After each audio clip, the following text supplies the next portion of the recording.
Hi, I'm Max Swindoors. I'm a student at the film school, and this is my Wes Anderson Auter style video. It's titled A Summer's Day.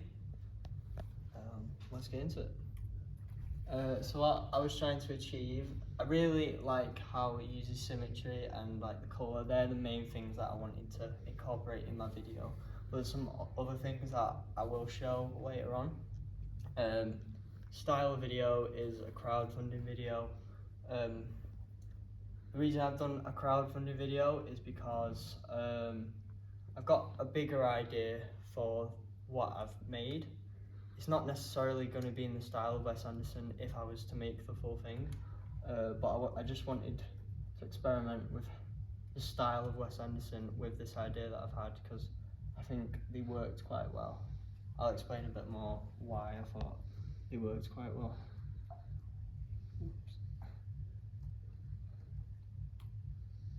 So my inspiration and research, let's get into that.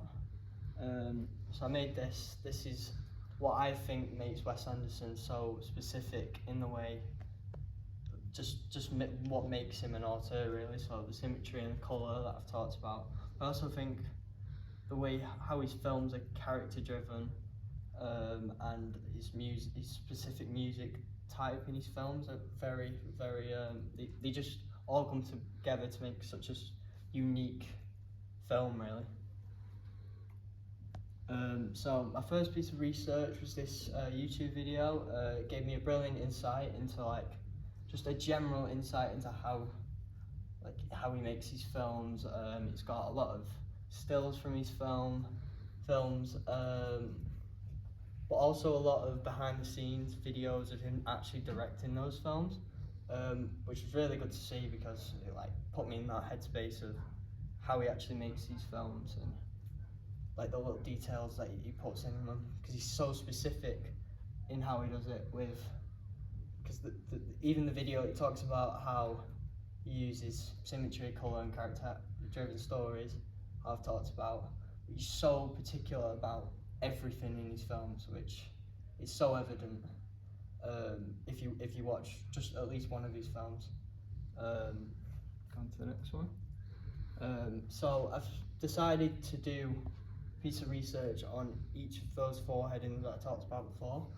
So this one's about symmetry. Found this video. So I found it really interesting because it didn't actually talk about anything.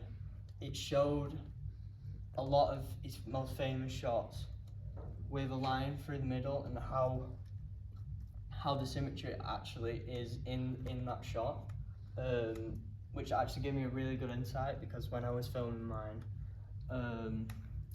I'd think back to this video and how that line through the middle would help me get the symmetry right in the video, because that was one of the main things I wanted to get.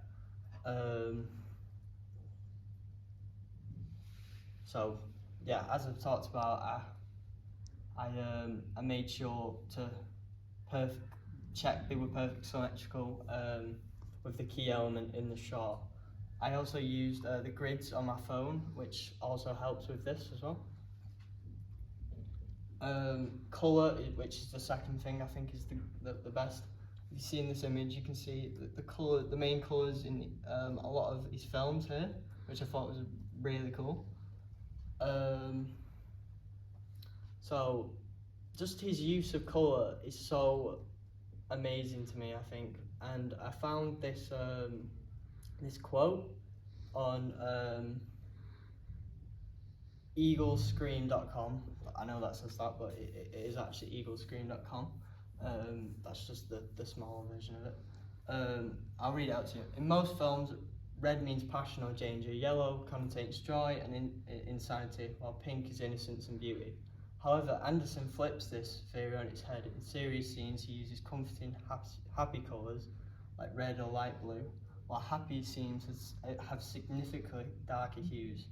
So, in essence, he's flipped the norms on the head, which I think is amazing, because you don't really see many filmmakers actually change the way they make film, but he's such a unique filmmaker in that respect, because he's not afraid to change the way film is made. So this was a great piece of research to find.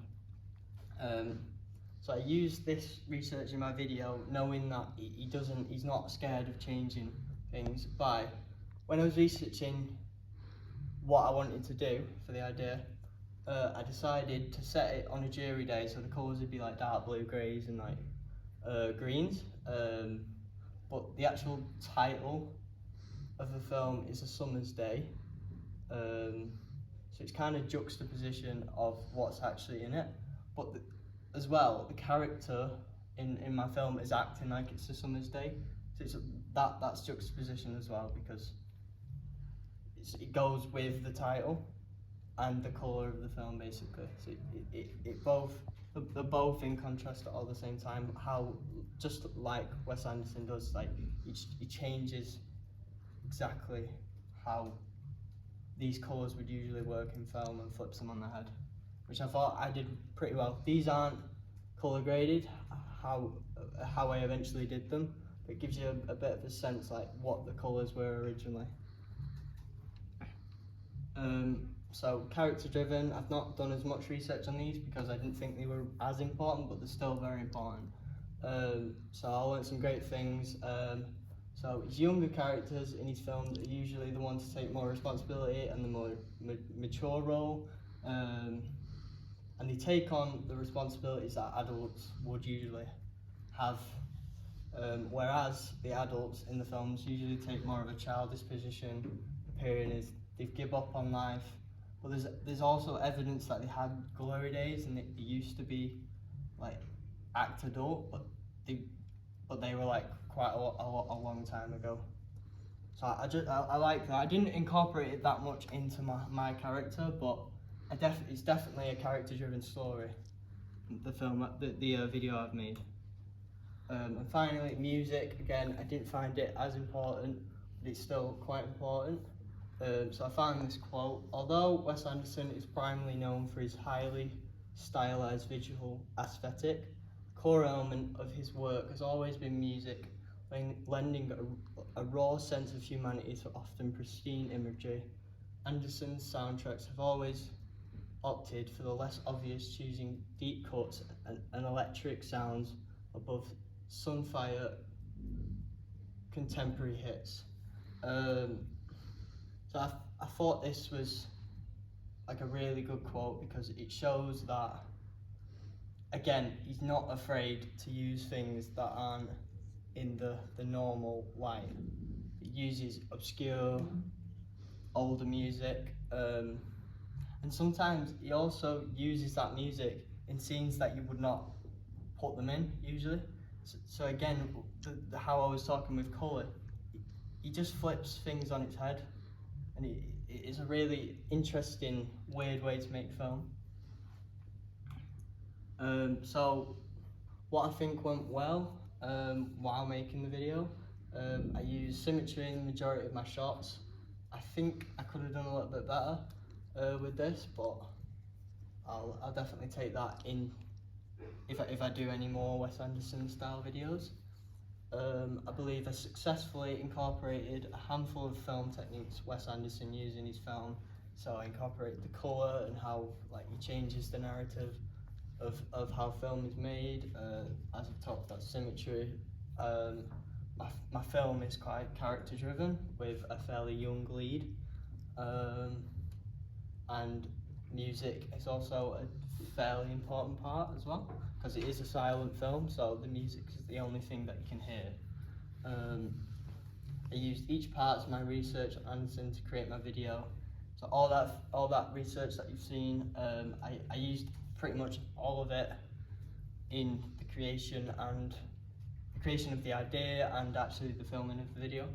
And finally, I believe that for the first time I've ever created something in his style, I did pretty well. And what didn't go as well, I thought, I filmed in rainy weather, which wasn't the best for my actor because they were cold and I was really cold. But it was needed for the idea, but I think I could think of other ways in the future to create a similar feeling I created with this video. But I did really like that, juxtaposition between the title and what the actual setting is in the film. And I could have included more props, like how I had in my original idea, but I didn't plan it enough to do with props. So the art department definitely could be a room for improvement. That's something I could do if I was to get enough money for this crowdfunding video, if I was to put it out there. So yeah, overall I think I did pretty well, to be honest. I think I did Wes Anderson to the best of my ability, but I could definitely do a lot better in the future. So yeah, thanks for listening. Any questions? Hi, yeah. What made Wes Anderson stand out above the other auteurs that you could have picked from for this creation project? I think because his style is, you can see that it's so specific. Like with the other auteurs that were available, you could argue that they're not as obvious in the way they're different, but Anderson is so clear that his style is different than any of the others. Were there any of his films specifically that inspired the short, or is it more sort of not particularly the story of it, but the colour and the symmetry? I just love Fantastic Mr. Fox. I can't talk much. Like, I used to find his films very uncomfortable with how the characters interacted with each other. So I've never really been massively into like how his characters work. I'm getting more into it, but I've always loved the look of his films. I think they're amazing and they're just visually amazing. So I just wanted to make something like that. Thank you.